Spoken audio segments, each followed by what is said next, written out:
कथा क्षितिज में आपका स्वागत है।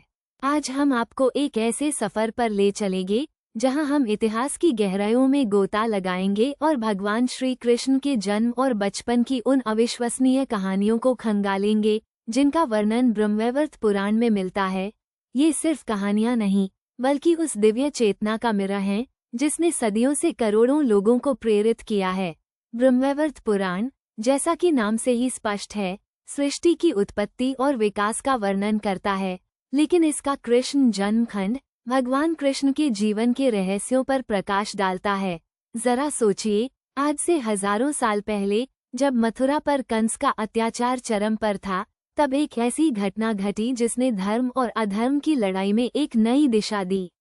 ब्रह्मवैवर्त पुराण के अनुसार भगवान कृष्ण का जन्म कोई साधारण जन्म नहीं था।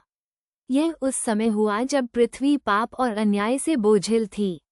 देवकी के 8वें पुत्र के रूप में उनका जन्म एक भविष्यवाणी को सच करने और धर्म की पुनर्स्थापना के लिए हुआ था। पुराण हमें उन परिस्थितियों का सजीव चित्रण देता है जिसमें देवकी और वासुदेव ने इस दिव्य बालक को कंस के कारागार में जन्म दिया। सोचिए, वो रात कितनी गहन रही होगी। चारों ओर घना अंधेरा, कंस का पहरा और ऐसी घड़ी जब एक निर्दोष शिशु का जन्म होना था। लेकिन वासुदेव का साहस और देवकी का धैर्य इस अलौकिक घटना के साक्षी बने। जिस क्षण कृष्ण का जन्म हुआ वो पल साधारण नहीं था। कहते हैं, कारागार में स्वयं प्रकाश फैल गया और वासुदेव को एक दिव्य संदेश मिला कि वे नवजात शिशु को यशोदा के पास गोकुल छोड़ आएं और उनकी कन्या को ले आएं। यह वो पल था जब कृष्ण का बचपन शुरू हुआ।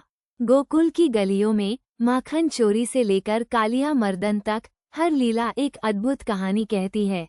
ब्रह्मवैवर्त पुराण कृष्ण की इन बाल लीलाओं का इतना सूक्ष्म और विस्तृत वर्णन करता है कि पाठक स्वयं को उस काल में महसूस करने लगता है।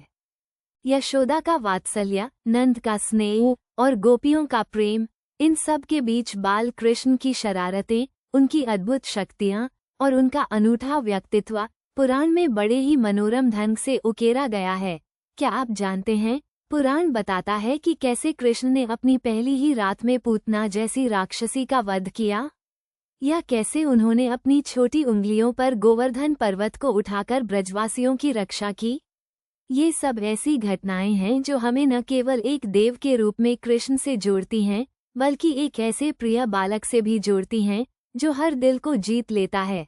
ब्रह्मवैवर्त पुराण हमें बताता है कि कृष्ण का जन्म केवल एक बच्चे का जन्म नहीं था, बल्कि यह बुराई पर अच्छाई की विजय का प्रतीक था।